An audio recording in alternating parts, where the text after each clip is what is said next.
When it comes to scammers, I figure that you can either waste their time or give them something meaningful to do. I had a guy that sent me a bad check when I was trying to sell my couches online, but I called the bank and they confirmed that it was bad, and I called him out on it. But later he tried to do the same thing with an iPad that I was selling. But I finally convinced him to give it up and try to make some money in an honest way. So when you hire someone, you typically have a little interview to get to know them a little bit. So I said, what city are you living in? Do you have a car? What skills do you have? How old are you? Have you had much success with check scams? And Emmanuel responded and said he lives in Reseda, California. No, he doesn't have a car. As far as skills go, he has a lot. Let me know when you need me, but I'm very good on anything internet and designs. He's 31 years old. And as far as check scam success, he says he's had a little, but I'm willing to stop if this is real. This guy's about to turn his whole life around. I said, okay, let's talk about number 3. What kind of designs? He said, tell me, what do you need?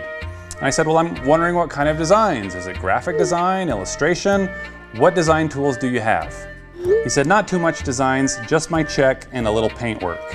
And I'm like, great, send me a sample. And I said, okay, very interesting. It looks like a real check. Maybe he's some great graphic designer just waiting for his big break.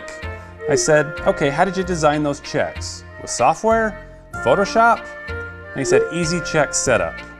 So this is where these fake checks come from. They're designed with easy check setup software. I wonder if the company is aware that this is going on. I said, okay, I need to figure out how to market these skills. In the meantime, I need you to make a delivery for me. He said, what's that? What's the delivery you want me to make for you? So I take a look at Reseda, California, and I notice that there are 2 Walmarts in the area. I said, is the nearest Walmart on Fallbrook Avenue or Van Nuys Boulevard? And he says, Fallbrook Avenue. So I said, I'm going to place an order at the Fallbrook Avenue Walmart. Then I need you to deliver the order to an address. He said, what's the item? I said, you'll see when you pick it up.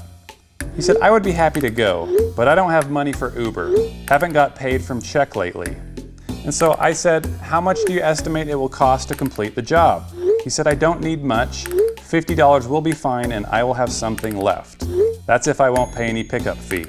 So this was going to be a little bit of an investment on my part, but I believe that there's some good in this guy. We just got to pry it out.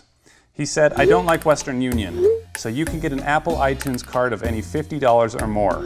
I know how to turn it into cash in a few minutes. I thought, what? How do you do that? He said, you wanting to learn a lot. I convert gift cards to Bitcoin, then Bitcoin turned to cash. Incredible. They pay each other with iTunes gift cards because they can easily convert it to Bitcoin and then to cash so that they don't have to worry about Western Union fees, and their transactions are untraceable. It's brilliant. Well, I already paid you $25. Use that for Uber, and when you finish the job, you'll receive the rest. All you will need to do is pick up the order at Walmart. It will be prepaid. He said, okay, not a problem. How soon is this happening? I will do as you want. You have proved yourself to me.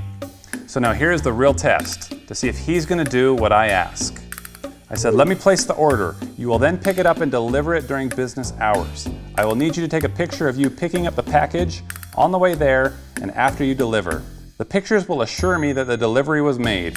You will then receive your money via Bitcoin.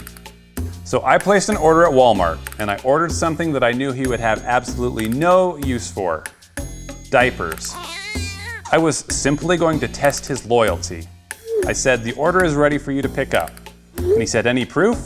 So I sent him a picture of an email confirmation. I said, you just go to the pickup desk and tell them your name. So this is how this is going to go down. Emmanuel would go to the Walmart on Fallbrook Avenue and pick up the diapers. He would then call for an Uber. He's going to give the Uber driver an address that I will provide. Emmanuel will have no idea where he's headed.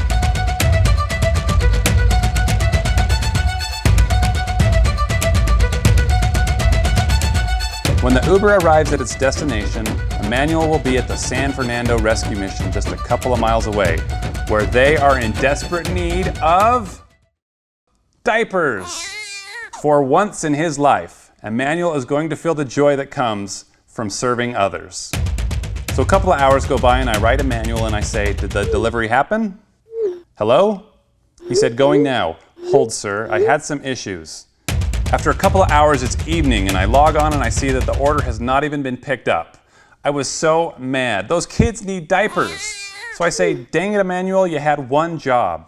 He said, yes, they did not allow me to pick up.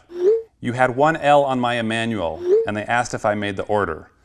And I thought, what bullcrap? Nobody spells Emmanuel with 2 L's. The guy's just afraid. He said, I want to know why you couldn't ship to them. Why do I have to pick it up? And I said, to test your willingness. I said, why don't you want to make this delivery? I can change the name on the order. And he said, I'm scared. You might have the corpse for me. You know my scam job. Well, I have no interest in reporting you to the cops. You've done nothing wrong to me. I stopped you before you could. And this is when he stopped responding.